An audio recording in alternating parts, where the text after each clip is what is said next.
est donc en direct, enfin non d'ailleurs pour ceux qui nous écoutent, on n'est pas du tout en direct, mais nous on est en direct, toi et moi, pour le salon FinTech Révolution. Donc on remercie France FinTech au passage de nous accueillir ici, au comment ça s'appelle? La Maison de la Mutualité ici, c'est ça, hein? Exactement, dans le Euh, 5e. et voilà, et je suis ravi de te recevoir Olivier. Donc toi tu es Olivier Herbout et tu es le cofondateur de Ramify. C'est ça, tu vas me raconter en 2 secondes ce que vous faites chez Ramify.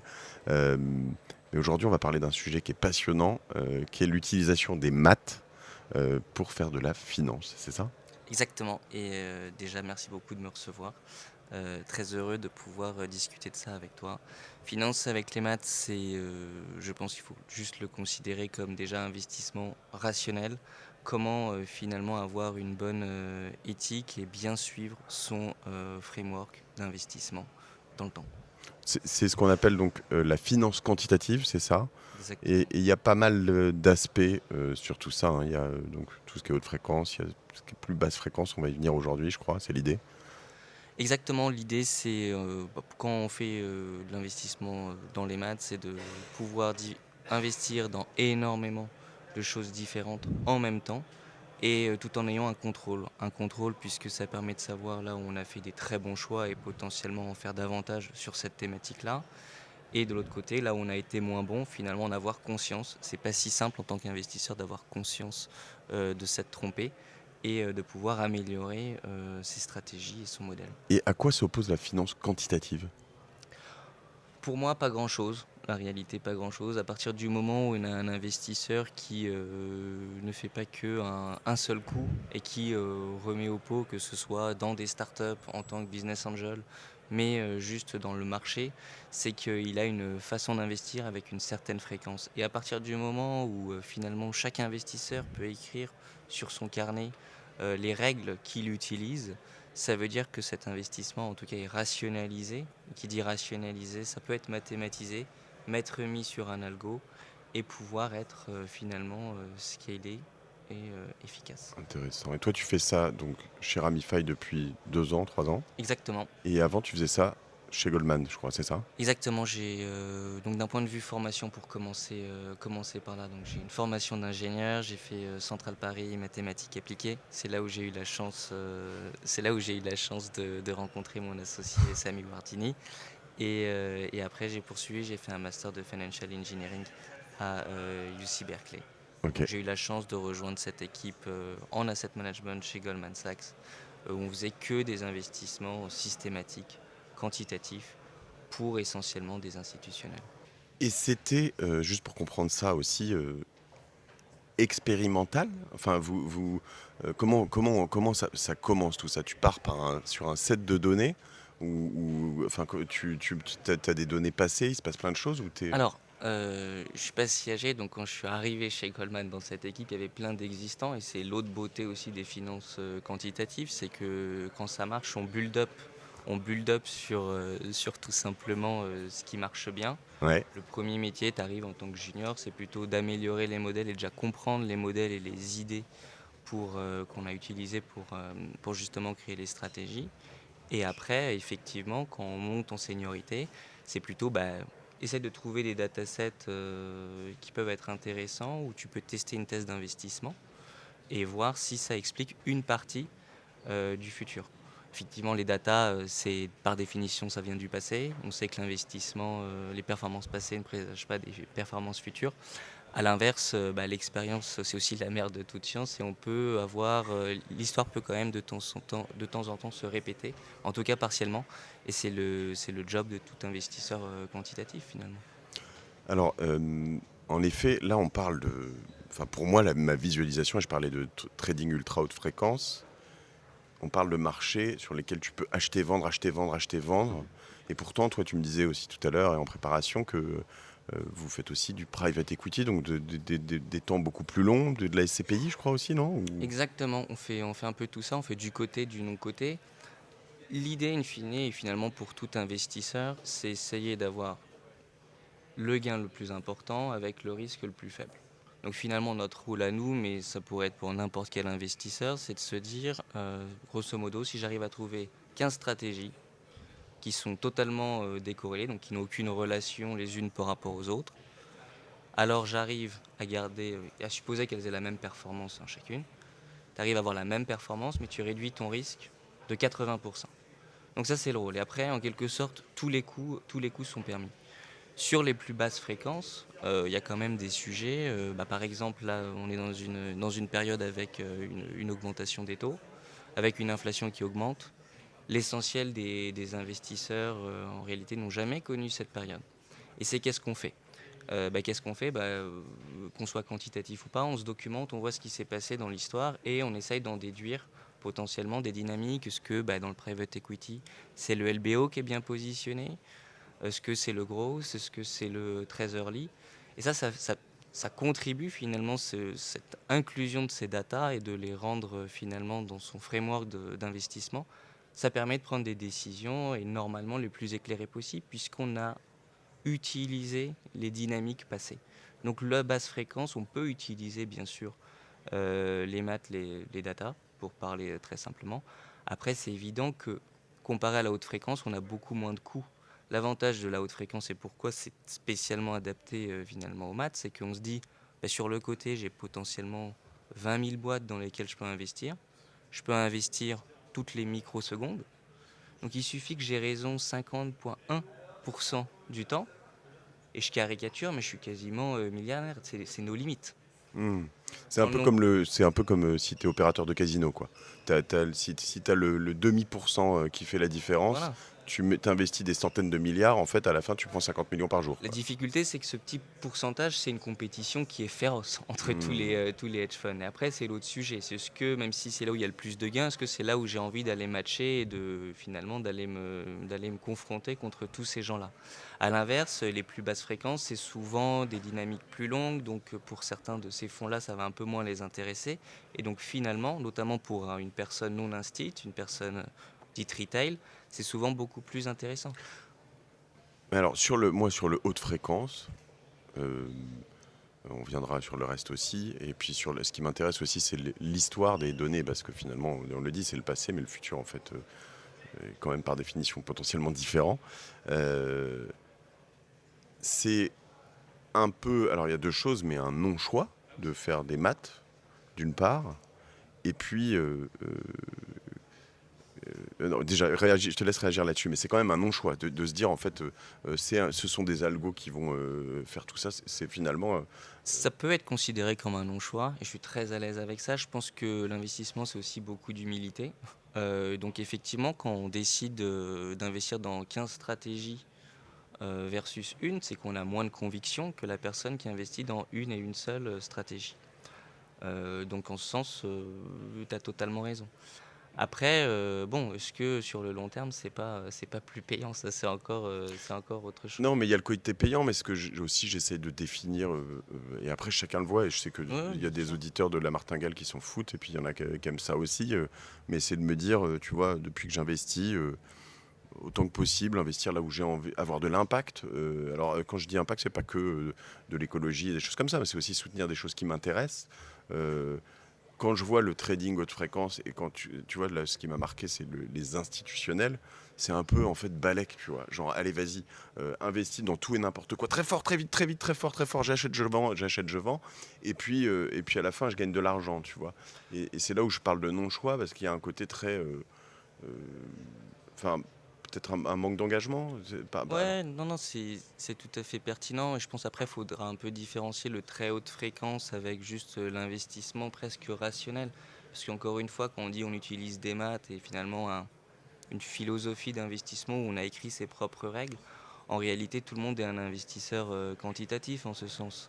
Tous ceux qui investissent, que ce soit dans des boîtes, des startups, elles disent moi je veux que ça soit un SaaS, moi je veux que ça soit dans les fintech, moi je veux que ce soit. Et donc en réalité, elles ont leur propre process, donc ça pourrait techniquement être mis sur un algo, sur la décision de j'investis pas. et là, tu parles au conditionnel, c'est assez peu fait. Il y a peu de thèses comme ça qui sont mises sur les algos.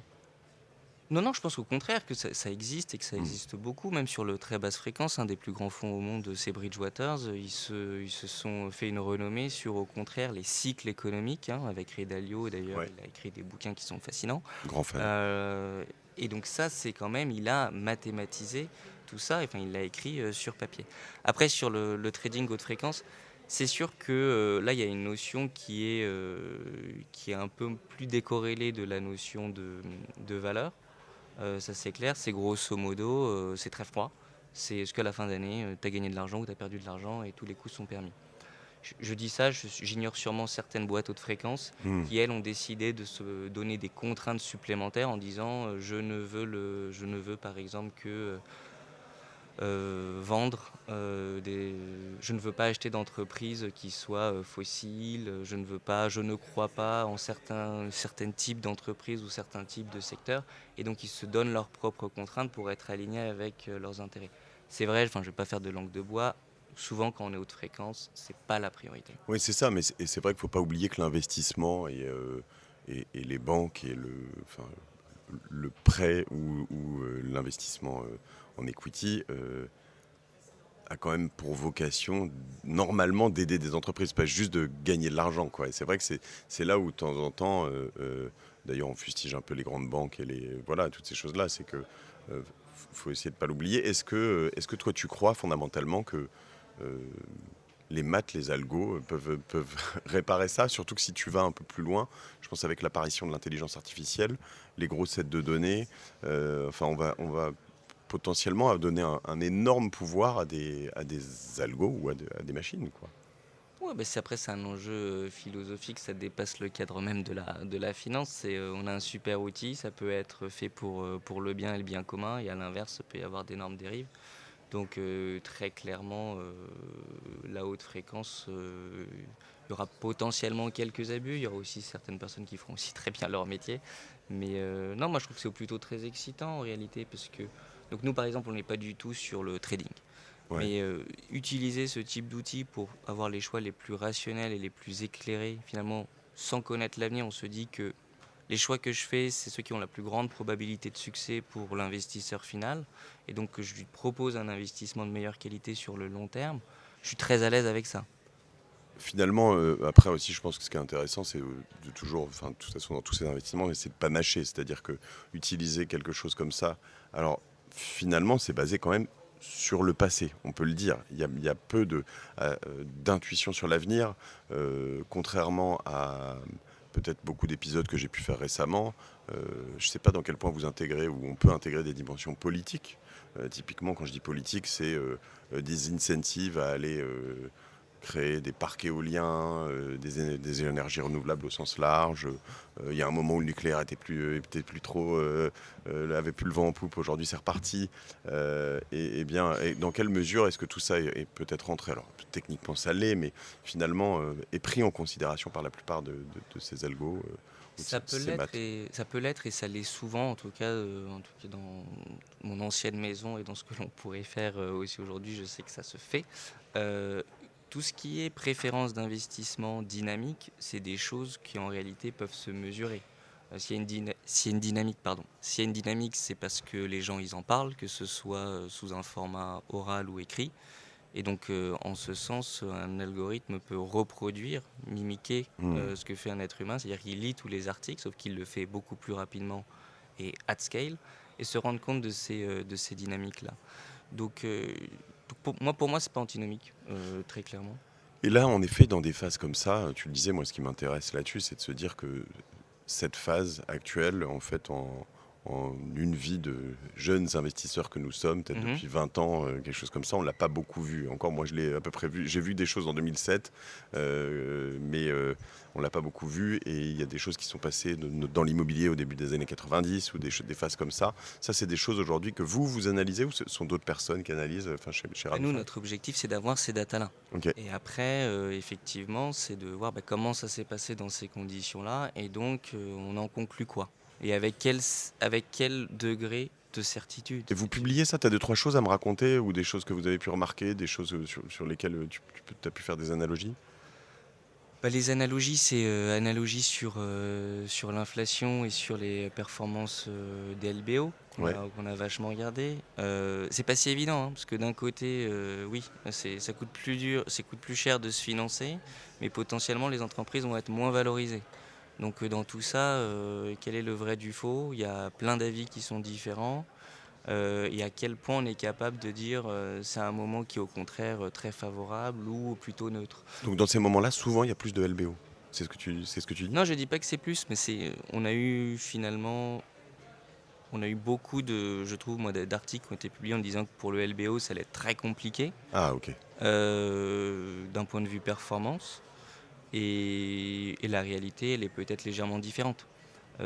Puisqu'ils ont des points d'entrée qui sont beaucoup plus performants. Ce qui est vrai, c'est que là où les précédentes années, je caricature et je ne veux pas du tout insulter mes confrères de LBO, mais même un deal, une boîte qui était moyenne, rien qu'avec l'effet de la dette, ça le rendait très attractif.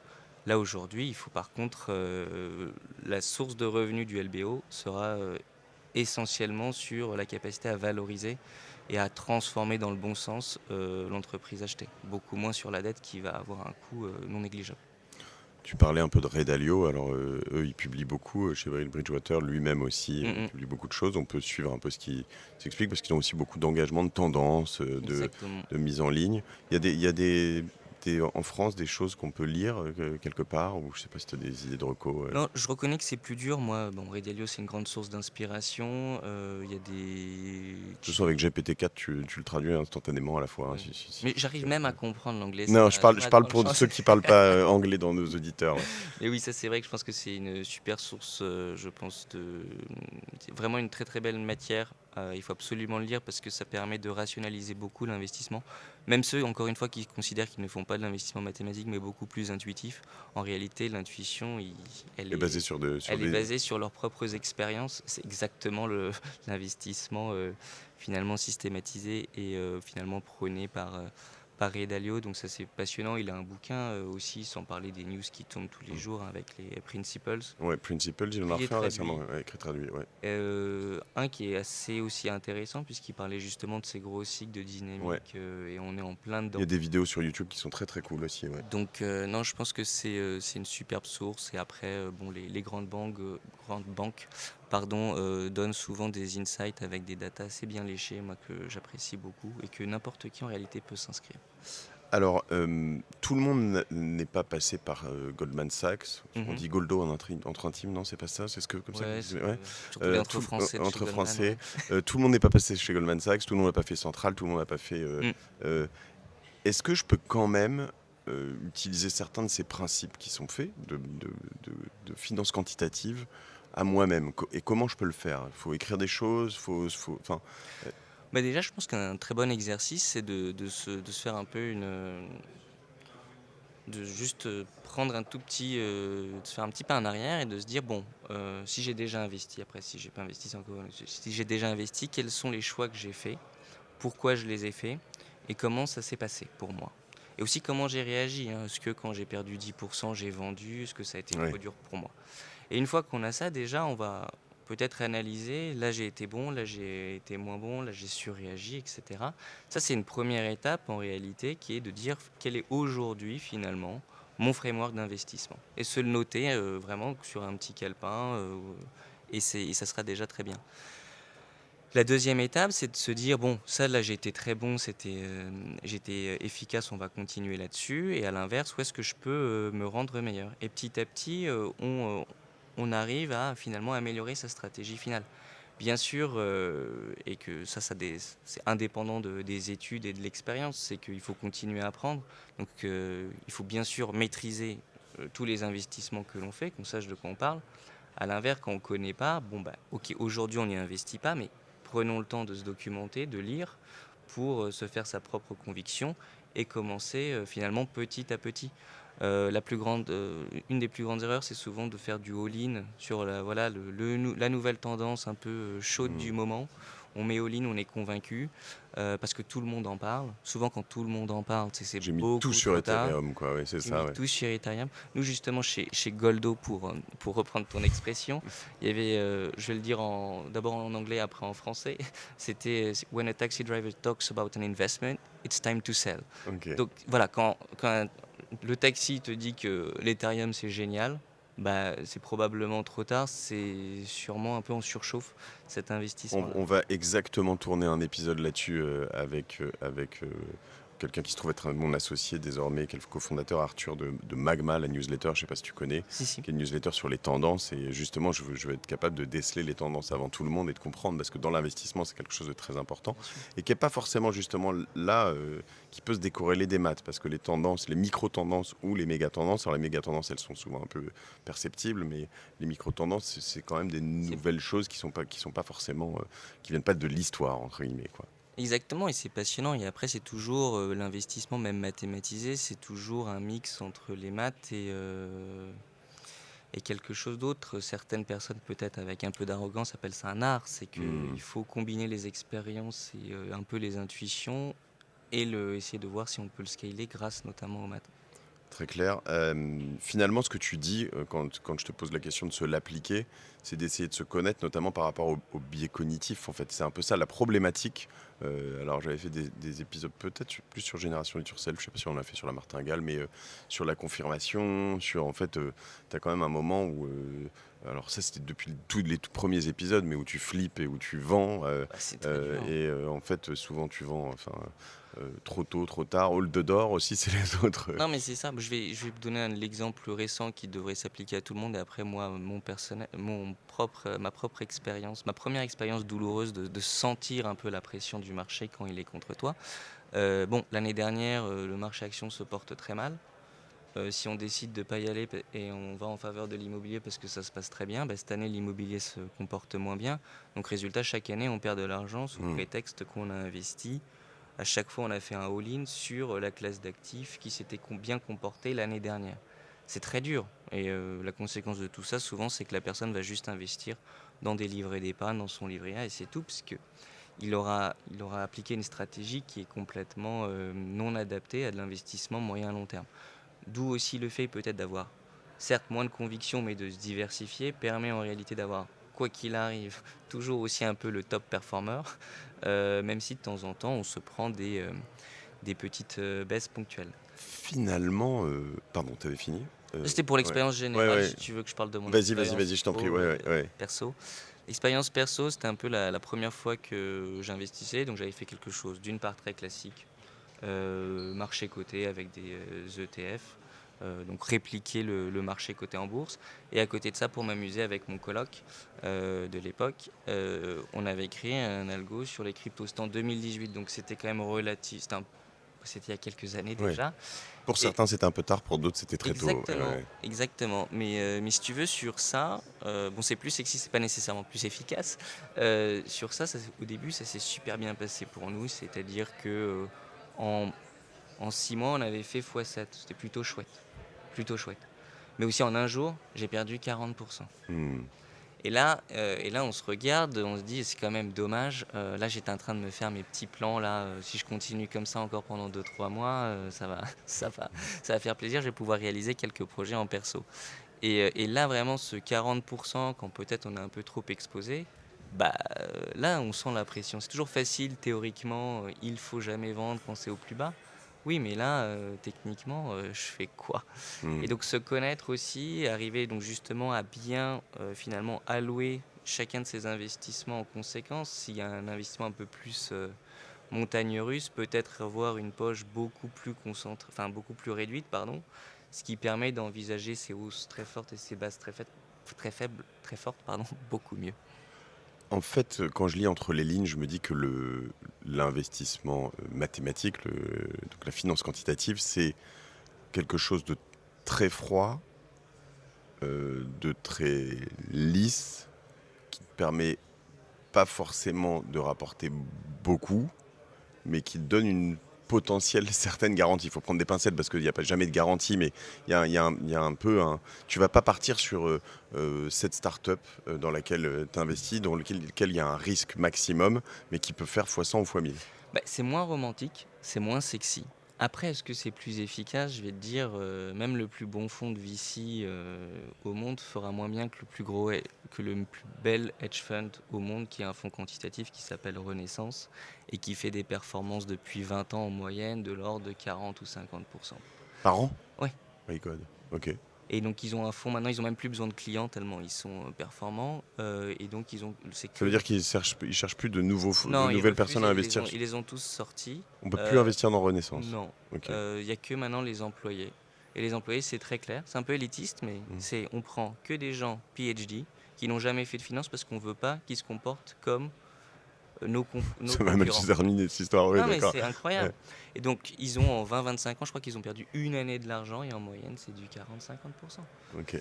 Donc, non, ça peut être très très efficace, au contraire. Et l'investissement quantitatif, ça peut être plein de petites idées à 2 ou 3 trades, mais qui, en réalité, on les combine ensemble, ils sont décorrélés et après, on gagne un peu à tous les coups. Mais c'est très dur, là, on parle de ce fonds-là.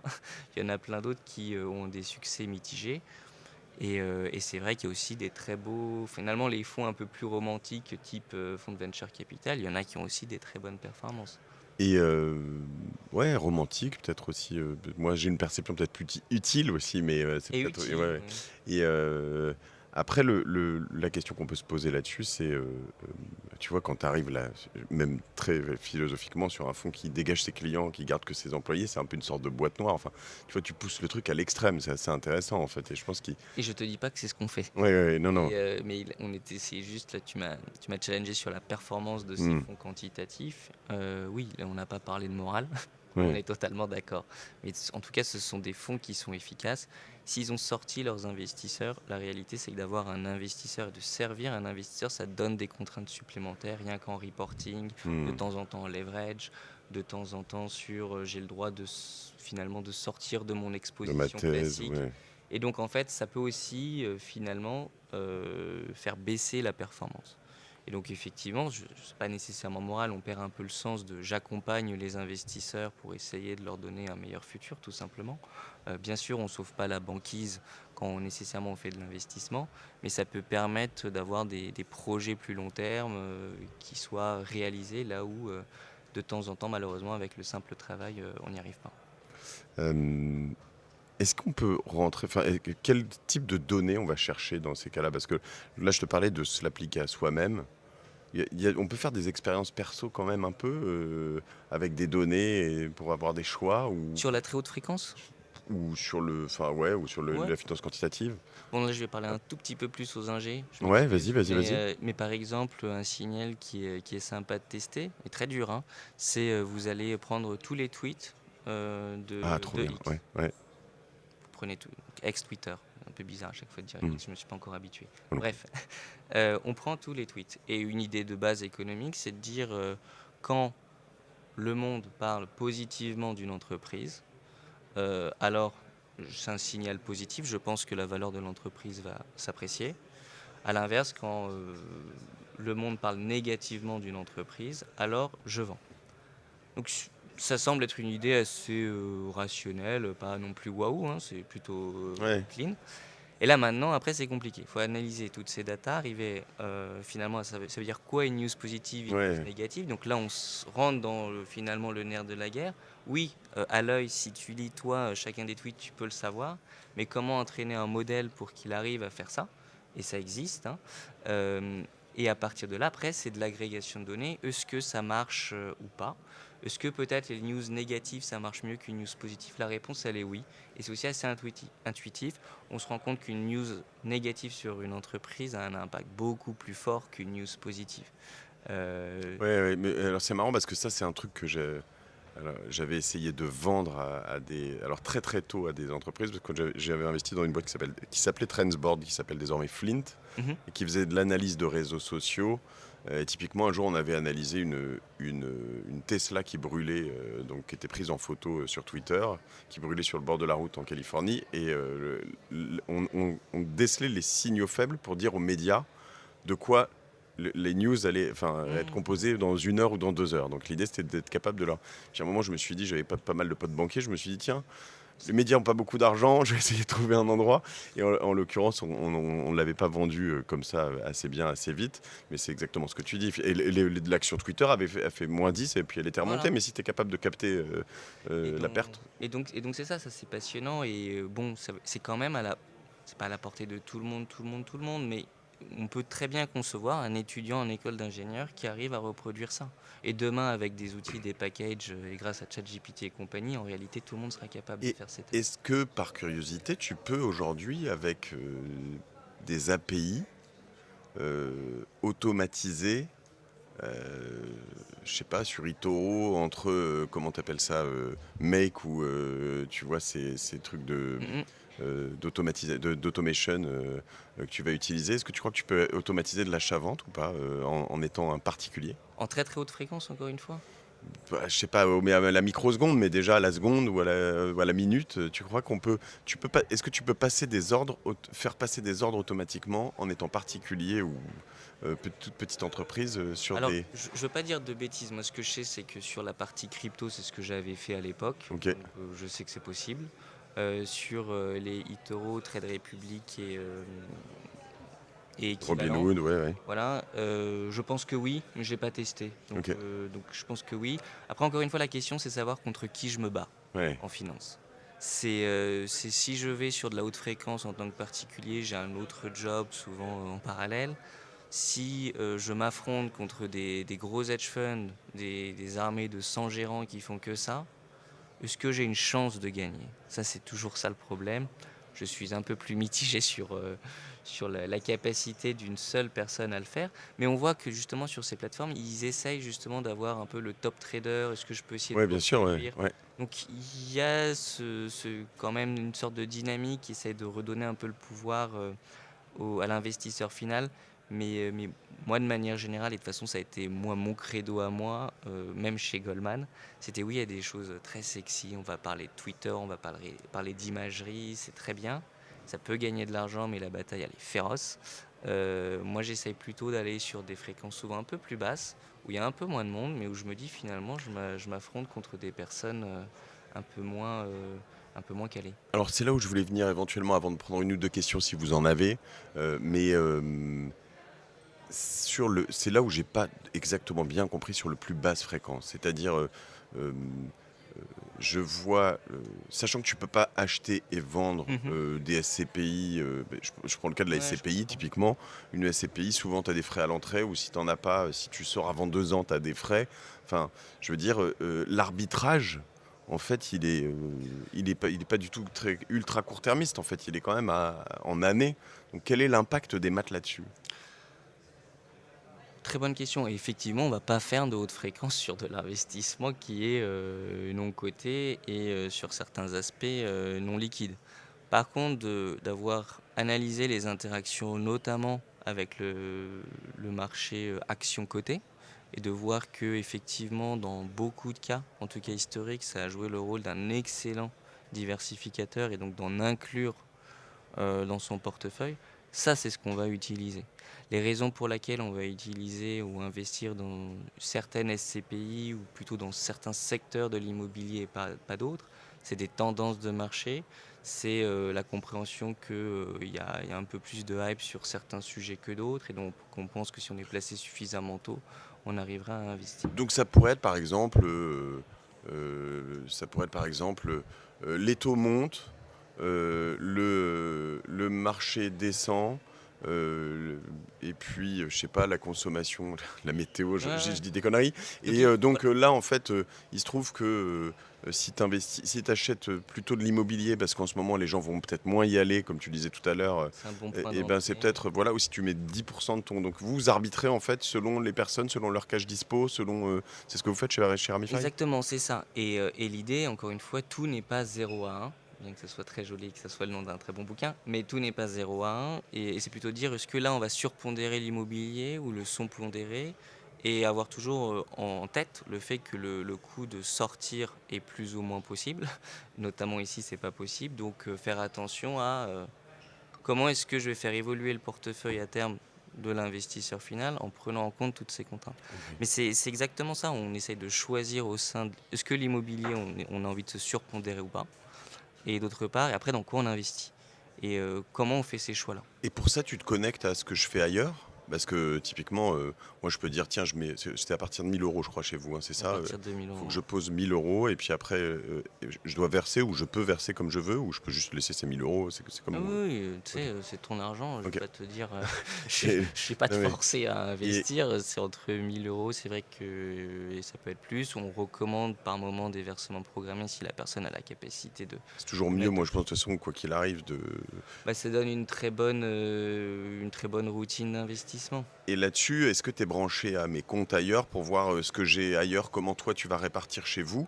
Ou c'est quand même un truc qui est juste pour l'instant fait chez vous? Pour l'instant, non, mais c'est vrai qu'on développe des features en ce sens où la connaissance et la compréhension de ton patrimoine ailleurs nous permet, nous, d'être meilleurs pour toi. Si je suis full exposé, je sais pas, j'ai plein de magasins ou Voilà. d'entrepôts déjà dans mon business, tu On pourrais va dire, pas te bah moi je vais proposer une SCPI en Ouais, entrepôt. ouais. Très, très concrètement, oui. Et donc après, bon, alors il y a déjà, c'est en cours d'une part, et d'une autre façon, on a un modèle où la prise de rendez-vous est toujours possible. Hmm. C'est exactement le type de questions que l'on pose.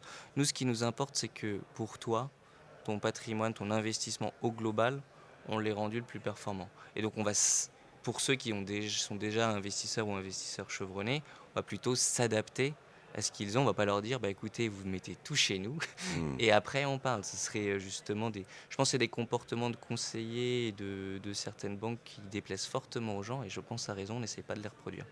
Et donc l'idée, c'est que je mets un minimum de 1 000 euros, ça c'est mon buy-in, en tout Ouais. cas voilà, et après je peux faire des versements progressifs. Et vous investissez tout ça, c'est du cash dispo ou c'est du... Bah, ça dépend. Si on investit dans du private equity, bah, ça ne le sera pas. Ça je peux te Dispo. dire, moi je veux que des trucs à dispo ou... Oui, Ouais, bien ok. sûr. Mais si tu veux, on a le livret d'épargne où c'est dispo en un jour. Ouais, On a des choses un peu moins liquides, mais qui sont disponibles sous 5 jours, type assurance vie. Et on va avoir dans l'autre spectre des fonds de venture capital. ok. On a aujourd'hui plus de 70 fonds en direct. Et bien sûr, l'investissement, il est à partir de 1000 euros. Nous, la réalité, parce que comme on propose finalement cette façon d'investir très mathématisée, très, on va dire, relativement institutionnelle, Ouais, euh, nous, l'essentiel de nos encours, hein, pour parler très, très business, c'est des personnes qui investissent entre 100 000 et 5 millions. ok. Donc on souhaite et on a la capacité, parce qu'on est une boîte tech, de pouvoir servir tout le monde. Et donc ça se fait à partir de 1000 euros. Mais c'est vrai qu'aujourd'hui, notre cœur de métier se situe pour des personnes où justement la diversification est plus possible, est plus faisable et on est un peu plus fin. C'est très dur pour une personne qui investit 1000 euros de lui dire bah, on va bloquer tes 1000 euros pendant 10 ans. Je suis pas sûr que ce serait un très bon service, même si ça performe très bien. Et donc toi tu as des collègues mathématiciens ou toi-même tu travailles là-dessus. Aujourd'hui, vous appliquez tous ces principes dont on a parlé Exact, aujourd'hui. exactement. Et dans quelle mesure, si j'ai 5 bons matheux qui font le truc et en face j'en ai 2000, ta compétition est vraiment meilleure de l'autre côté? Dans quelle mesure finalement si je vais chez toi, peut-être c'est une petite start-up française Ouais, ouais, avec ouais. toute l'admiration que j'ai pour C'est gentil, mais ces... on sait qui on est, on se prend Ouais, pas pour ouais. autre chose. Mais dans quelle mesure il y a, enfin, de temps en temps, moi je me dis finalement 3 bons Gus peuvent être meilleurs qu'une armée de bons aussi, je sais pas, tu vois ce que je veux dire dans ma question Non, c'est hyper pertinent. Écoute, si toi et moi on avait l'occasion d'investir chez Renaissance, je te dis, on y va tous les deux et on est hyper heureux. On investit 1000 euros, c'est très bien. Malheureusement, comme je te l'ai dit, c'est pas possible. C'est la première question. Et c'est vrai que malheureusement pour l'investisseur non institutionnel, aujourd'hui, en tout cas, c'est un peu le constat qu'on avait fait avec Samy et toute l'équipe. On a souvent, bah, c'est les banques qui contrôlent ça et qui commencent un peu à faire un système de frais avec des couches d'oignons là. Hmm. Et on ne sait plus trop ni dans quoi on investit, alors que ce soit sur la performance et sur le sens que tu en as parlé, ça pose problème et ça coûte très très cher. Ouais. Et donc à un moment donné, et c'est notamment c'est l'AMF qui le dit dans ses rapports, grosso modo en moyenne, les gens quand ils investissent en France, ça leur coûte 2,5-3% de frais. Parce que c'est 1,7, 2,5 de frais de gestion sur un fonds soi-disant de performance Hmm. qui génère de l'alpha, pour ceux qui s'y connaissent, donc qui ferait mieux que le marché. Qui ferait mieux. Générer de l'alpha, ça veut dire faire mieux que le marché. Voilà, Ouais. exactement. Plus après, bah, les frais d'enveloppe. Et pour peu qu'on se fasse la triple peine et à se faire prendre des frais d'entrée, Des frais de sortie, allez, tant qu'on y est. là c'est J'exagère. compliqué. Hein. Non, mais Ouais. le marché coté, il fait, sur ces 50 dernières années, il a fait entre 8 et 10% par an. Si d'un point de vue frais, on est déjà sûr de perdre 3 ou 4, en fait, de quoi on parle? Ouais. On peut être 2000, mais ça va pas bien se passer. Hein. Ouais, c'est les frais de structure qui sont intéressants. Est-ce que vous avez des questions? Non? Vous nous entendez bien d'ailleurs? C'est un peu tard pour demander ça, mais non. Euh, Écoute, moi j'en ai quelques-unes, mais non, c'est bon. Vous avez eu peut-être un peu de bruit de fond de De la la salle. salle. Ouais, c'est sympa. C'est ce qui est bien d'enregistrer en public. Ça donne un peu de romantisme. Tu en parlais. Alors moi j'ai quand même une ou deux questions encore. La première, c'est comment tu te rémunères d'ailleurs, toi? Tu parlais de frais tout de suite là. Comment on se Alors moi rémunère? je prends 2,5% sur. Je prends Pardon. 2,5, 4 Eh bien, par exemple. merde. Non, comment on se rémunère? On se rémunère sur les frais. On essaie d'être le plus transparent possible parce qu'on n'a rien à cacher et qu'on sait qu'on est probablement les moins chers en France. Et je te dis ça, comparé aux États-Unis, on serait moyen cher, voire un Ok. peu cher. Donc moi, je sais justement ce qu'on faisait facturer chez Goldman pour les non-instit. Donc c'est très intéressant pour l'investisseur final en France et ça reste pour nous un chemin d'avoir une boîte rentable C'est qui se comporte bien. lié au fait que ce soit des machines qui travaillent versus des humains aussi un peu. Donc. C'est ça, bien que j'insiste, parce que ça peut faire un peu peur, il y a quand même toujours des hommes et il y a des safeguards, enfin on a des garde-fous, pardon, qui à chaque fois vérifient qu'on ne fait pas n'importe quoi. Et donc très concrètement, par exemple sur une assurance vie où les frais sont de 1%, nous on touche 0,35%. Et je ne peux pas te donner une réponse qui soit simple en une ligne, parce qu'à l'inverse, un fonds de private equity, il va sûrement nous payer un peu plus. Il peut nous payer 0,8, 0,9. Et donc ça, c'est nous, c'est des accords, c'est des partenariats qu'on fait aussi au gré à Donc gré. tu es presque toujours en dessous d'1%. Oui. Ok. Moi, en marge nette, toujours en dessous de 1%. Et en dessous de 1%, donc ce qui est déjà appréciable dans beaucoup de cas, parce qu'il y en a. Cela dit, bon, quand tu investis dans un fonds de private equity, lui prend ses fees aussi. Il y a quand même un empilement de fees. C'est pas on top. Ouais. L'essentiel maintenant, le marché du private equity en France, c'est la tendance, en tout cas ma perception, il souhaite de moins en moins s'occuper de l'investisseur final. Donc c'est partagé, vous Et partagez. donc en fait, il nous donne une rétro-commission et la façon dont le fonds de private equity, le fonds de venture capital le voit, c'est finalement ils outsourcent leur force de vente et tout ce qui est régulatoire, etc., etc. Et donc ils nous donnent une partie de leur rémunération. Super intéressant.